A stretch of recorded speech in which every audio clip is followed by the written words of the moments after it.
சொன்னால் சொன்னதை செய்கிற முத்துவேல் கருணாநிதி ஸ்டாலின் கொடுக்குற வாக்குறுதி இது.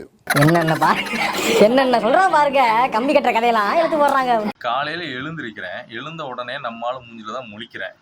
இன்னைக்கு நாள் விளங்கின மாதிரி தான். சரி என்ன சொல்லியிருக்காரு அப்படின்னு சொல்லி உள்ள போய் பார்க்குறேன். தலைவர் ஒரு முக்கியமான அறிவிப்புப்பா.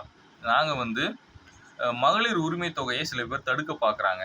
அதனால நாங்கள் முன்கூட்டியே அடுத்த ஒரு 3 மாதம் அமௌண்ட்டு 3000த்தையும் சம்மர் ஸ்பெஷலாக ஒரு 2000 சேர்த்து நாங்கள் 5000 உங்கள் அக்கௌண்ட்டுக்கு போட்டு விட்ருவோம். அதை தகுதி வாய்ந்த 1.5 கோடி பெண்களுக்கு நாங்கள் கொடுக்குறோம் அப்படின்னு பதிவு பண்ணுறாங்க.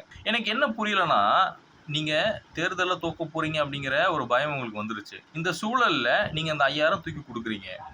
இந்த காசு யாரோடது? அந்த 3000 கூட ஒதுக்கி வச்சிருங்க. பேலன்ஸ் ஒரு 2000 சிறப்பு பரிசாக நீங்கள் கொடுக்குறீங்களா சம்மர் ஸ்பெஷலாக? இந்த காசு யாரோடது? ஸ்டாலின் அவங்க அப்பார் வீட்டு காசா? கருணாநிதி காசா? இல்லை, மக்களோட வரி பணத்தில் மக்களுக்கு கொடுக்குறீங்க. மக்களோட வரி பணத்துக்கு மக்களுக்கு கொடுக்கக்கூடிய ஸ்கீமுக்கு கலைஞர் மகளிர் உரிமை தொகைன்னு சொல்லி ஒரு பேரை வேற வச்சுக்கிறீங்க. சரி, ஸ்டிக்கர் தான் விட்டுறீங்கன்னு நாங்கள் விட்டா உங்கள் அமைச்சர்கள் என்ன பண்ணுவாங்க? இப்போ பஸ்ஸில் எப்படி போகிறீங்க? பஸ்ஸில் போகிறீங்க. விடியல் பயண திட்டம் கொடுத்துருக்கோம், பெண்கள்லாம் ஓசியில் போகிறீங்க கொச்சப்படுத்துகிறாங்க. இன்னொரு தரப்பு நபர் என்ன பண்ணுறாரு? நாங்கள் மாதம் 1000 ரூபா கொடுக்குறோம், லிப்ஸ்டிக் வாங்கி போட்டுக்கோங்க, பான்ஸ் பவுடர் வாங்கி அடிச்சுக்கோங்க அப்படின்னு கேவலப்படுத்துகிறாரு. இன்னொரு அமைச்சர் மேடல் ஏறி உட்காந்து என்ன பண்ணுறாரு? படிக்கக்கூடிய மாணவிகளுக்கு நாங்கள் 1000 கொடுக்குறோம், உங்கள் லவர்ஸோட நீங்கள் ரீசார்ஜ் பண்ணிட்டு ஜாலியாக இருங்க அப்படின்றாரு.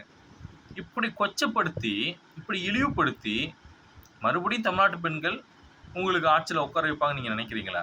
அதுவும் மறுபடியும் உட்கார வச்சிங்கன்னா நாங்கள் எக்ஸ்ட்ரா ஒரு 1000 ரூபா சேர்த்து மகளிர் உரிமை தொகையை நாங்கள் 2000 கொடுப்போன்னு வேற நீங்கள் வெக்கமே இல்லாமல் பதிவு பண்ணுறீங்க. ஏற்கனவே தமிழ்நாடு கடனில் மூழ்கிட்டு இருக்கு. காரணம் நீங்கள் தான். எவ்வளோ கொச்சையான ஒரு அரசியல் பண்ணிட்டு இருக்கிறாங்க திமுகவுடைய இந்த அரசியலை நீங்கள் எப்படி பார்க்குறீங்க? இந்த வாக்குறுதியை நீங்கள் எப்படி பார்க்குறீங்க அப்படிங்கிறத நீங்கள் உங்களோட கருத்துக்களை பதிவு பண்ணுங்கள்.